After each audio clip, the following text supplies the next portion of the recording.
چاہتے ہیں کہ میں گناہ چھوڑ دوں، میں خطا چھوڑ دوں، ایک برائی ترک کر دوں، گندی عادت نکل جائے، تو ہر اس چیز کو اپنے سے جدا کر دیں جو اس بری عادت یا گندے کام کی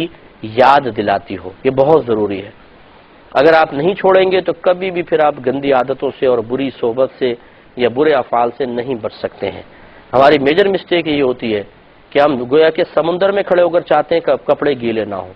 دھوپ میں کھڑے ہو کر چاہتے ہیں کہ مجھے گرمی محسوس نہ ہو۔ یہ کیسے ہو سکتا ہے؟ اس کے لیے آپ کو پہلے دھوپ کو چھوڑنا ہوگا، سائے میں آ جائیں، سمندر سے باہر نکل کے اپنے کپڑے سکھانے ہوں گے، پھر دیکھیے کپڑے گیلے نہیں ہوں گے۔ اسی طریقے سے کسی برائی کو چھوڑنا چاہیں تو اس برائی کی طرف مائل کرنے والے، اس برائی کو یاد دلانے والے تمام معاملات چھوڑنے ہوں گے۔ مثال کے طور پر اگر خدا نخواستہ شراب پیتا تھا، اب اس نے توبہ کی، ہر ایسے دوست کو چھوڑ دیں کہ جس کو دیکھ کے شراب یاد آ جائے، ہر ایسی گلی میں جانا چھوڑ دیں، ہر ایسے مارکیٹ میں جانا چھوڑ دیں جہاں پر جا کے آپ کو شراب یاد آ جائے۔ جب عادت راسخ ہو جائے گی تو پھر انشاءاللہ بہت برکت ظاہر ہوگی۔ لیکن ابتدائی صورتحال میں کہ جب ابھی نئے ہم نے اصلاح کی طرف قدم بڑھائے ہوں اور ہم برائی سے دور ہوئے ہوں، اور اگر ہم احتیاط نہیں کریں گے تو پھر بعض اوقات طبیعت کو کنٹرول کرنا، روکنا مشکل ہو جاتا ہے۔ ایسا لگتا ہے انسان بے بس ہو گیا ہے، بالکل جیسے کسی نے ہاتھ پاؤں باندھ دیے ہیں، اور پھر ہمارے بھائی بھولے پن سے کہتے ہیں کہ مجھ سے آپ بچنا تو چاہتے ہیں، پتہ نہیں کیا ہو جاتا ہے، ایسا لگتا ہے کسی نے ہمیں باندھ دیا، بے بس کر دیا ہے۔ بھائی باندھا نہیں ہے، بے بس نہیں کیا، اصل میں آپ اپنی طبیعت اور کیفیت پر غالب آنا ابھی تک نہیں سیکھ پائے ہیں، اور یہ سب سے امپورٹنٹ چیز ہوتی ہے کہ انسان اپنی طبیعت پہ غالب آنا سیکھے، اپنی کیفیات پر غالب آنا سیکھے۔ جس نے طبیعت کے تقاضے کو شکست دے دی، جس نے کیفیت کو مغلوب کر دیا، جس نے نفس و شیطان کے مطالبے کو رد کرنے میں کامیابی حاصل کر لی، وہ بزرگی پاتا ہے، اور جو فوراً طبعی تقاضے کو قبول کر لیتا ہے وہ مارا جاتا ہے۔ تو اس سلسلے میں ہمارا مشورہ یہ ہوگا، اگر کوئی بھائی یا بہن ایسے ہیں جو کوئی گناہ چھوڑنا چاہتے ہیں لیکن چھٹتا نہیں ہے، آپ اس گناہ کی طرف تو توجہ رکھیں، چھوڑنے کی کوشش کریں، لیکن ہمارا مشورہ مان لیں۔ آپ ابتدا اس طرح کریں کہ دن میں اپنے نفس کی 3 ایسی خواہشات کو رد کریں کہ جو چاہے گناہ نہ ہو، جائز ہو، اس کو رد کرنے کی عادت بنائیں۔ مثال کے طور پر آپ بیٹھے تھے، دل چاہے چائے پینی چاہیے، آپ فوراً کہیں نہیں چائے نہیں پیوں گا، آج پیوں گا ہی نہیں چائے، آپ نے رد کر دیا۔ ٹھنڈا پانی پینے کو دل چاہا، نفس نے کہا ٹھنڈا پانی پلا دے، آپ نے کہا نہیں آج تو ٹھنڈا پانی پینا ہی نہیں، گرم پیوں گا، مٹکے کا پی لوں گا اور باہر نلکے کا پی لوں گا، ٹھنڈا نہیں پلاؤں گا۔ 2 چیزیں ہو گئی۔ تیسرا، دل چاہ رہا ہے لیٹ جاؤں، آپ کہیں کہ نہیں آج تو تجھے 2 گھنٹے میں لٹاؤں گا ہی نہیں۔ یہ 3 چیزیں آپ نے ایک دن میں بس 3 اس طرح رد کریں آپ۔ جب آپ اس کے عادی بن جائیں 1 ہفتے تک، پھر ان میں اضافہ کر دیں، 4، 5، 6۔ آپ یہ دیکھیں گے اصل مسئلہ یہ ہے کہ کچھ عرصے بعد آپ یہ دیکھیں گے کہ آپ کے اندر گناہ چھوڑنے کی قدرت اور طاقت پیدا ہو گئی ہے۔ حکمت یہ ہے اس میں کہ انسان اپنے نفس کی خواہشات کو، یا یہ کہہ لیں نفس کو شکست دینے سے عاجز آ جاتا ہے، وہ ہار مان جاتا ہے نفس کی خواہشات کے سامنے، اور یہ پے در پہ جب ہم نفس کی باتیں مانتے رہتے ہیں تو دل میں ایک کثافت، ایک گندگی پیدا ہو جاتی ہے جو ہمیں بالکل بے بس اور لاچار سا کر دیتی ہے۔ اس گندگی کو ختم کرنے کے لیے نورانیت کی ضرورت ہے، ایک روحانی پاور کی، قوت کی ضرورت ہے، اور وہ آتی ہے صرف مخالفت نفس سے۔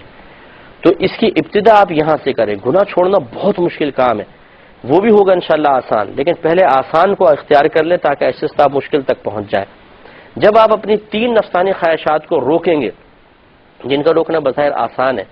تو آپ کو اپنے کامل ہونے کا احساس ہوگا، ایک فاتح ہونے کا احساس ہوگا، کسی پر غالب آنے کا احساس ہوگا،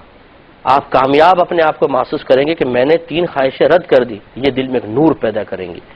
آپ یہ دیکھیں گے اگر آپ چاہیں تو پھر 4تھی خواہش بڑے آسانی سے، 3 خواہشوں میں شاید نفس زور لگائے گا، لیکن جب آپ یہ 3 خواہشوں کا رد کر دیں گے تو اتنی پاور آپ کو محسوس ہوگی کہ آپ بآسانی 2 اور خواہشوں کو بھی رد کر سکتے ہیں۔ 1 ہفتے تک 3 کو رد کریں، پھر اضافہ کر لیں، 6 کر دیں، پھر 8 کر دیں۔ کچھ عرصے آپ ایسا چلتے رہیں تو آپ یہ دیکھیں گے کہ پھر نفس مطیع اور فرمانبردار ہونا شروع ہو جائے گا۔ آپ اس سے کچھ کہیں گے، یہ جواب میں مقابلہ بازی نہیں کرے گا، بہت زیادہ ضد نہیں کرے گا، اور فوراً کہنا مان لے گا۔ جب یہ آپ کی جائز خواہشوں کے سلسلے میں آپ اس پہ استقامت پذیر ہو جائیں، پھر آپ اس کو گناہ سے روک کر دیکھیں، یہ انشاءاللہ جتنی پہلے مزاحمت کرتا تھا اور پہلے آپ کو بڑا مشکل محسوس ہوتا تھا وہ مشکل محسوس نہیں ہوگا، بہت آسان ہو جائے گا۔ تو یوں لے کر آپ چلیں کہ جب نفس کو جائز مباح خواہشوں سے انسان روکتا ہے تو حرام خواہشوں سے روکنا بھی اس کے لیے آسان ہو جاتا ہے، اور جو اپنے نفس کو اس طرح کی مباح اور جائز خواہشات سے ہی نہیں روک سکتا تو پھر وہ حرام خواہشات سے کیسے روکے گا؟ اس بنیادی اصول کو سمجھ کر عمل کرنے کی ضرورت ہے، خالی سوچے نہیں، عمل کر جائیں۔ 3 چیزیں روزانہ نوٹ کریں، اپنے ڈائری اپنے پاس لے لیں، 3 چیزوں کے سلسلے میں نفس کا رد کریں اور رد کر کے لکھ لیں۔ مثلا آپ نے چائے چھوڑی،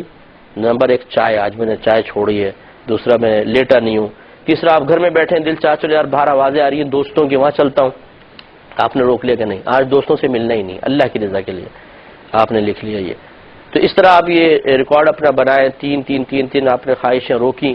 ایک ہفتے کے اندر اگر 7 دن ہے تو 7 یا 21 خواہشیں آپ نے روکی ہیں، یہ کوئی معمولی چیز نہیں ہے، 21 خواہشیں روکنا۔